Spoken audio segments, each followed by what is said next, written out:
இருந்திருக்கும். அதனால் அவர்களை அங்கே பேச விடாது கைது செய்து ஒரு மண்டபத்தில் அடைத்து வைத்தால் அது அரசு மண்டபம். அது ஐயா முதல்வர் அவர்கள் தலைமையிலேயே ஆர்ப்பாட்டத்தை கை காசு, கவர்மெண்ட் காசு, குழந்தைகளுக்கு போடுவதோடு உப்புமா போடாமல் எங்களுக்கு ஒரு பருப்பு சோறை போட்டு போராட வைத்து அங்கே நடந்திருந்தால் இவ்வளோ பேருக்கு வாய்ப்பு கொடுத்துருக்க முடியாது. எல்லாரும் ஏறி பேசுங்கள் பேசுங்கள். அதே என் மகன்லாம் கேலி பண்ணுறான் பேரறிவாளன், சும்மா எனக்கெல்லாம் வாய்ப்பு கொடுக்குறாங்க அப்படிங்கிற மாதிரி போராட்டத்தை நாடெங்கிலும் பரவ செய்து பேரெழுச்சியாக நடக்க வாய்ப்பளித்த தமிழ்நாடு அரசிற்கும் காவல்துறை அதிகாரிகளுக்கும் என் உங்களுடைய அன்பும் நன்றியும் வணக்கமும்.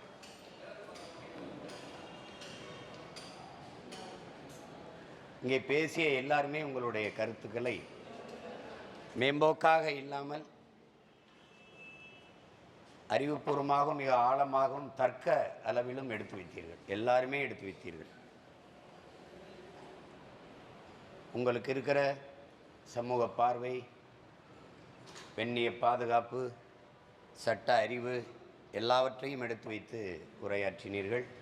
எல்லோருக்கும் என்னுடைய அன்பும் வாழ்த்துக்களும். இதை ஒரே ஒரு நிகழ்வு, அந்த தங்கைக்கு மட்டும் நிகழ்த்தப்பட்ட கொடுமை என்று பார்த்துவிட முடியாது. இதற்கு முன்னும் இதற்கு பின் இதற்கு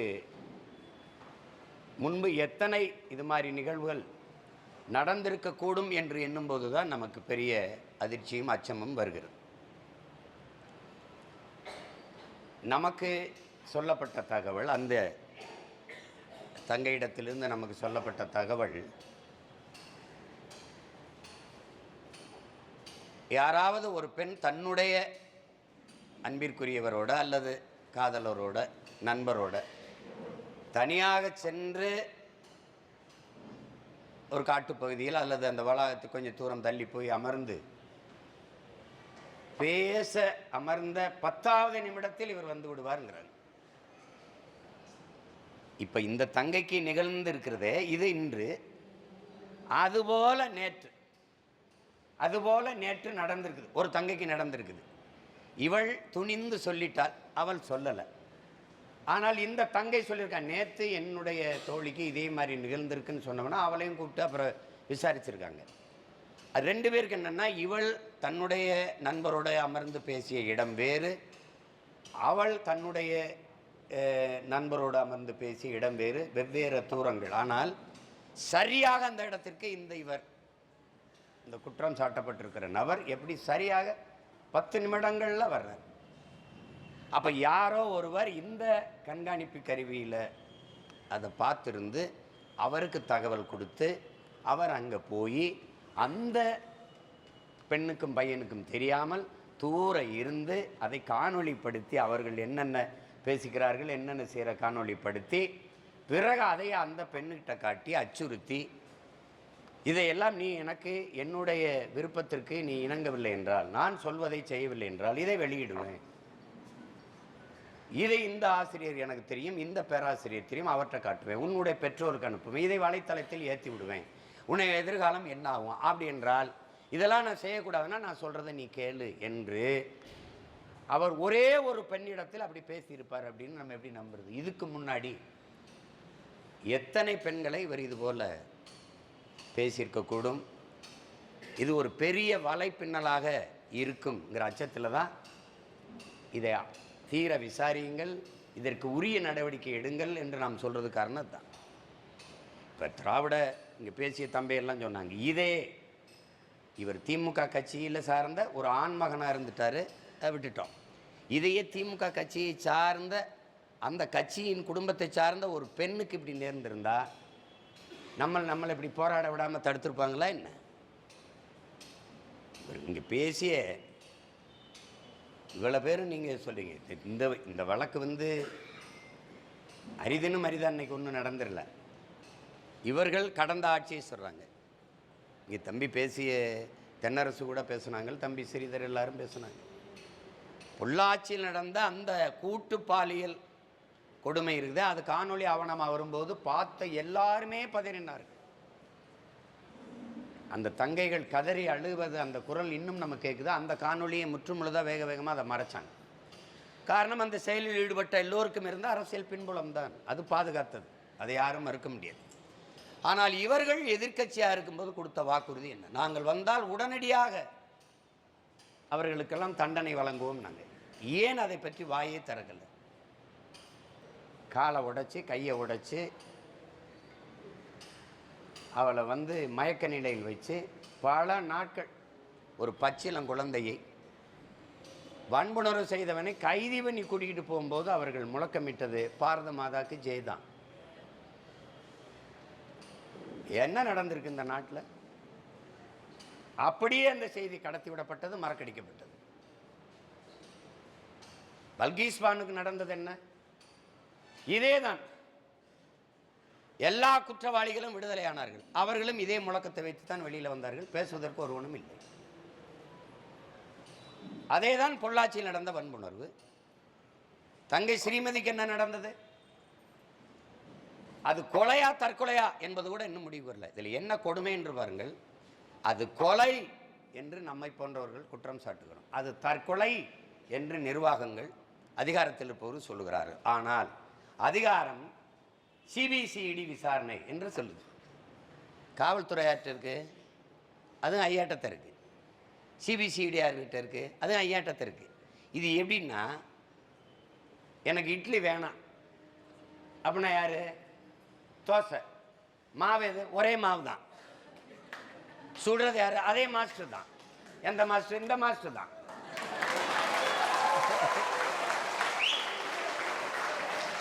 இந்த மாஸ்டருக்கு இருக்கிற பிரச்சனை என்னன்னா, ரெண்டையுமே ஒழுங்கா செய்ய தெரியாது.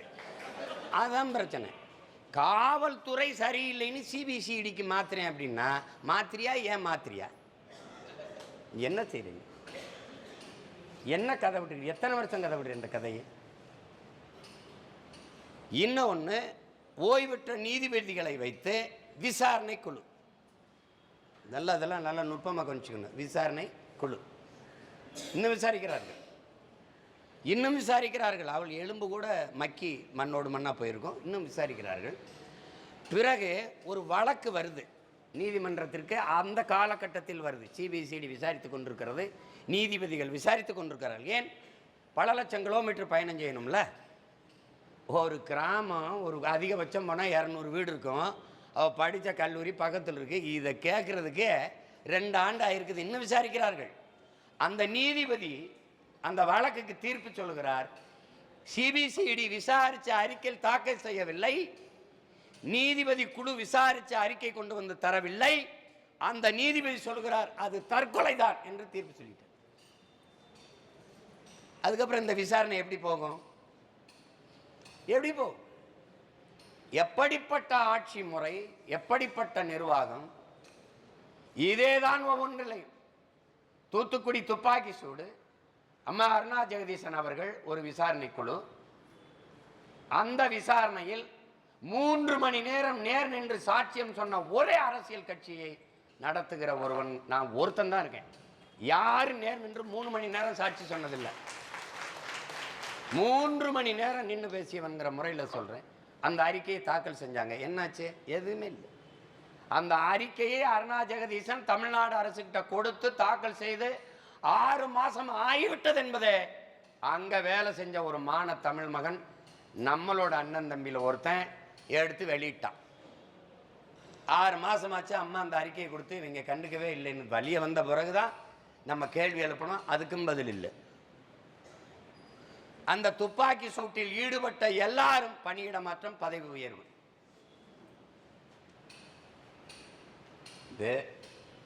இது எதுக்கு நான் ஒவ்வொன்றையும் பார்க்கணும்? இந்த சம்பவத்தை மட்டும் பேசிட்டு இருந்து பயன் இல்லை. இப்பவும் நடந்துருச்சு. இப்போ நம்ம ஒரு காவல்துறை அதிகாரி, நம்ம துறை சார்ந்த அமைச்சர்கள் மிகுந்த மன வலியை தருது. அதை சொல்லும்போதே மனசு கஷ்டமாக இருக்குது. இதுக்காக அரசு வெட்கப்படுது, தலைகுனிது, எல்லார்கிட்டையும் மக்கள்கிட்ட வருத்தத்தை தெரிவிக்குது. இதுபோல் கொடுஞ்செயல்கள் இனிமேல் நடக்காதுங்கிற உறுதியை தருது. என் பிள்ளைகள், என் மக்கள் பாதுகாப்பாக நீங்கள் உணர்வீர்கள். அப்படிப்பட்ட ஒரு நிர்வாகத்தை நாங்கள் தருவோம். இந்த குற்றவாளிக்கு உரிய தண்டனையை கொடுப்போம்.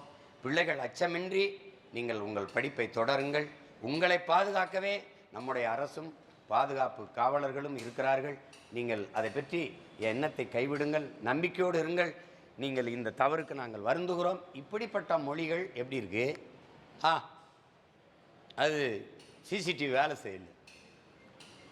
இப்போ கூட நிறைய சிசிடிவி இருக்குது, வேலை செஞ்சாலும் செய்யும். ஏன்னா நம்ம உட்கார்ந்து இருக்கிறதுனால என்ன பேசுகிறாங்க, சீமான தம்பி தங்கச்சியிலும் நல்லா வேலை செய்யும். அது வேலை செய்தான்னு பார்த்துட்டு கூட இங்கே அடைச்சிருப்பாங்க.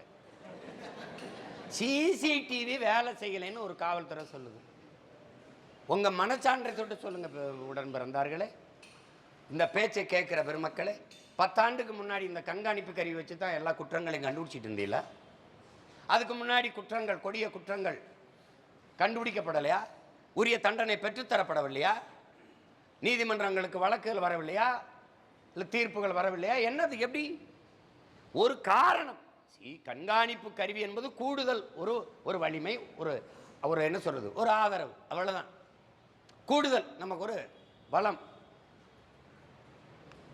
அதுவே தான். அது வேலை செய்யலை. நாங்கள் என்ன செய்யறதுன்னா, எப்படி சிசிடிவி வேலை செஞ்சாதான் நீங்கள் வேலை செய்வீங்க. அது பாருங்க, அவங்களுக்கு தேவையான இடத்துல தான் வேலை செய்யணும், வேலை செய்யும். அது இப்போ இந்த தொடர்வண்டி நிலையத்தில் ஒரு தங்கை கொல்லப்படுறார், அந்த இடத்துல வேலை செய்யலை.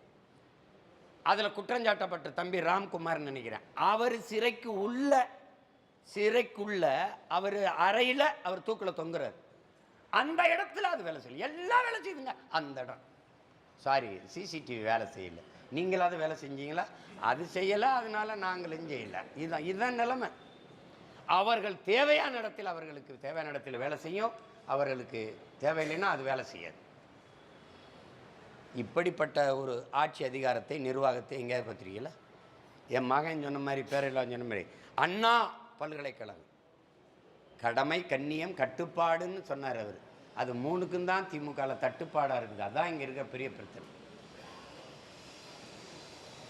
அவர் என்ன பண்ணார்? அண்ணா பல்கலைக்கழகத்தில் அவர் பேரில் இருக்கிற பல்கலைக்கழகத்துக்கு என்ன பண்ணார்?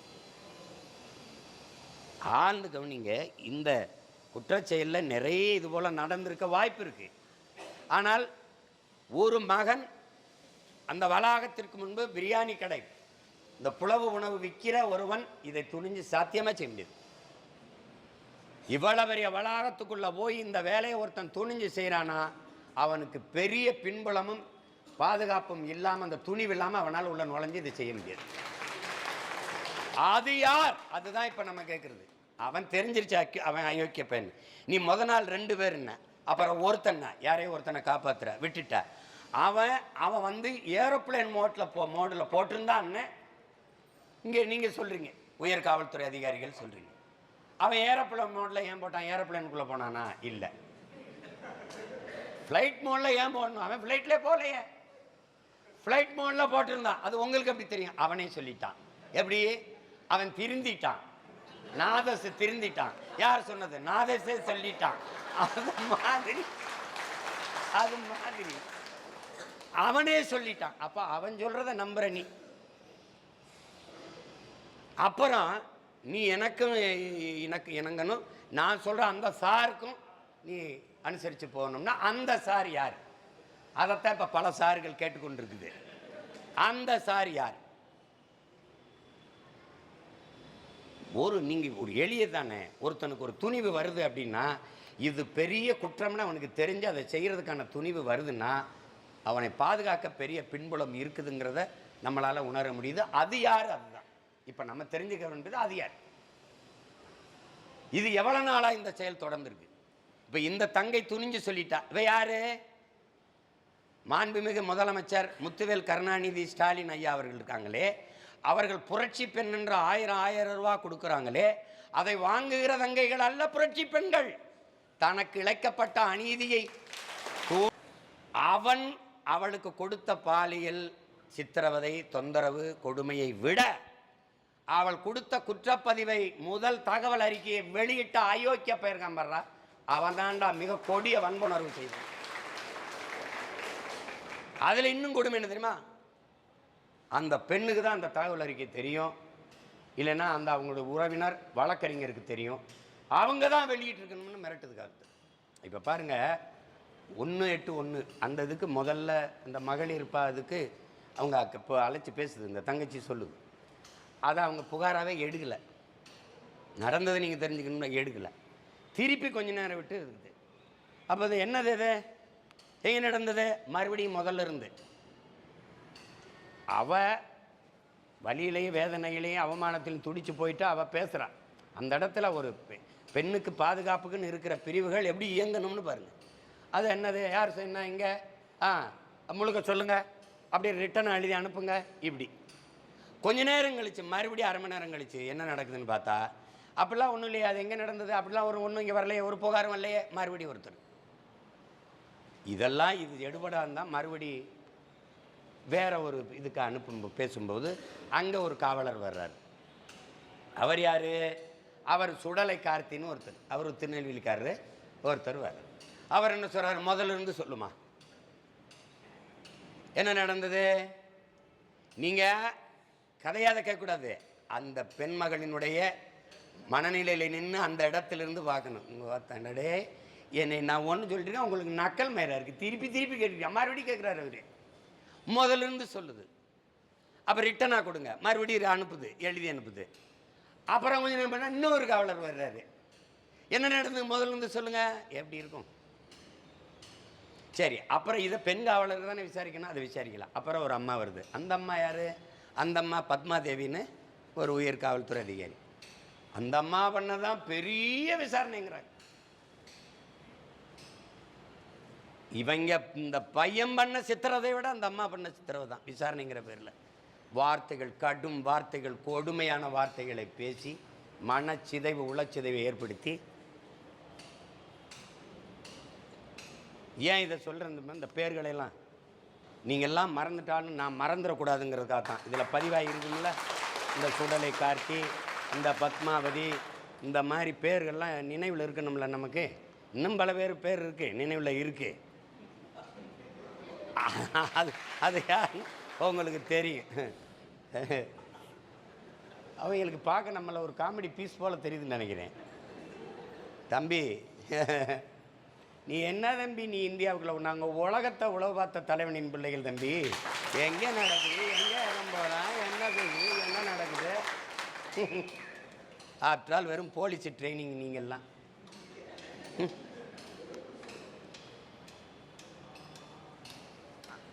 அதுக்கப்புறம் இந்த புகார் அளிக்கணும் அப்படின்னு போகும்போது, என்னம்மா நீ புகாரில் அளிக்கிற, எஃப்ஐஆர்லாம் போட்டால் என்னம்மா ஆகும், உன்னை பற்றி தகவலெல்லாம் ஊடகங்களுக்கு வந்தால் அசிங்கமாயிரும், உன்னுடைய வாழ்க்கை எதிர்காலம் என்னாகும், அச்சுறுத்தி மிரட்டி அதை செய்ய விடாமல் தடுக்கிறது.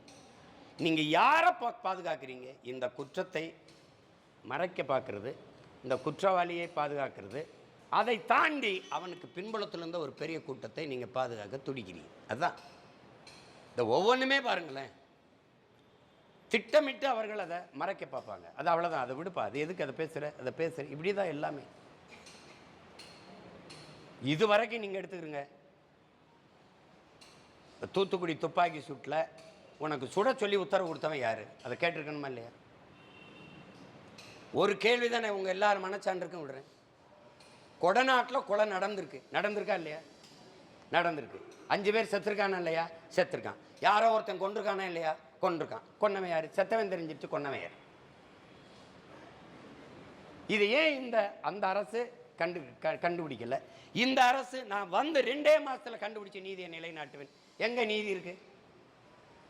எங்க நீதியை நிலைநாட்டியிருக்கீங்க? எப்படி உங்க மேல நம்பிக்கை வரும்? யார்? ஒரு முதலமைச்சரனுடைய தனி தோட்டம், 800 ஏக்கர் எஸ்டேட், பெரிய பங்களா, கிட்டத்தட்ட ஒரு 500 படுக்கைகளை கொண்ட ஒரு மாளிகை, ஒரு அரண்மனை. அங்கேயே எல்லாம் நடக்கலாம். பொதுக்குழு, செயற்குழு, சட்டசபை, கிட்ட சபை எல்லாம் நடத்தலாம். ஒரு நிமிட நேரம் மின்சாரம் இணையாது. தனி மின் வழித்தடம் ஒரு நிமிட நேரம் அப்படி நிற்காது. ஏன்னா அது முதலமைச்சர் மாளிகை. இது அங்க 1 மணி நேரம் மின்சாரத்தை துண்டிச்சது. எனக்கு சாதாரணமா இருக்கிற எனக்கு எழுகிற கேள்வி அதிகாரத்தில் இருக்க யாருக்குமே எழல. ஏன் ஏன் எழல? அப்ப எப்படி இந்த அதிகாரத்தின் மீது, இந்த ஆட்சியாளர்கள், இந்த பாதுகாப்பு படைப்பிரிவுகள் மீது பாமர மக்களுக்கு என்ன நம்பிக்கை வரும்? இந்த நாட்டில் என் தம்பி அபூபக்கர் சொன்னது போல இந்திய துணைக்கண்டத்தில் பட்டியலில், தரப்பட்டியலில் 5வது 6வது 4வது 7வது இடத்துக்குள்ளே இருக்கிற இந்த அண்ணா பல்கலைக்கழக வளாகத்துக்குள்ளேயே ஒரு மாணவிக்கு பாதுகாப்பு இல்லை என்றால், பாமரன் மக்கள், எளிய பிள்ளைகள் பேருந்துலையும் மாதிரி அதிலையும் தானியிலையும் வேலைக்கு சென்று விட்டு நடந்து 1 கிலோமீட்டர் 2 கிலோமீட்டர் வீட்டுக்கு செல்கிற பிள்ளைகளுக்கு என்ன பாதுகாப்பு இருக்கும்? அங்கேயே மின்விளக்கு இல்லை, இல்லை. அங்கேயே சிசிடிவி இல்லை, அது இல்லாமல் போயிடுச்சு. 80 விழுக்காடு மங்களா வேலை செஞ்சதுன்றாங்க. அதுக்கு மாலைக்கண் நோய் இருக்கும்போது ராத்திரி ஆனால் கொஞ்சம் டிம்மாக இருக்கும். அது இவங்கெல்லாம் மாதிரி ஒரு கதை. தமிழ்நாடு உயர்நீதிமன்றம் தமிழ்நாடு காவல்துறையை கண்டிக்குது. இது ஏன் இவ்வளவு இப்படி பண்ணுறீங்க, பதில் இப்படி பொறுப்பற்று சொல்கிறீங்க அப்படின்னு சொல்லி கண்டிக்கும் போது, அது சட்டப்பூர்வமாக அதை விசாரிங்க, நடவடிக்கை எடுங்கன்னு சொல்லும்போது, இவ்வளவு சிக்கல் இருக்கும்போது அவசரமாக இந்த காவல்துறை ஐபிஎஸ் அதிகாரிகளுக்கு, ஐஏஎஸ் அதிகாரிகளுக்கு பதவி உயர்வும் பணியிட மாற்றமும் கொடுக்க வேண்டிய தேவை என்ன இருக்கு? ஏன் இன்னொரு 10 நாள் கழித்து செஞ்சான்னு? இதுக்கு முன்னாடி நீ செஞ்சிருக்கலாமே, ஏன் செய்யல? இந்த பிரச்சனை போய்கொண்டிருக்கும் போது டாக்குன்னு எதுக்கு நீ செய்யற? எதையுமே சாலையில் போய்கொண்டிருக்கும் போது, சாலை போட்டுக்கிட்டு இருக்கும்போது டேக் டைவர்ஷன் பண்ணல, அது மாதிரி ஒரு டேக் டைவர்ஷன் தான், திருப்பி விடு. இப்போ ஏன் நம்மளை அங்கே பேசவில்லை? இந்த பிரச்சனையை அவன் தம்பி தங்கச்சியெல்லாம் ஆற விட மாட்டாங்க, அதுக்கு ஒரு முடிவெட்டு வர விட மாட்டாங்கன்னு நான் அந்த இடத்துல பேசிட்டு போயிருப்பேன். இன்னைக்கு நாடங்களும் கொந்தளிச்சிருக்கான். எல்லாம் ஒரு செய்தியை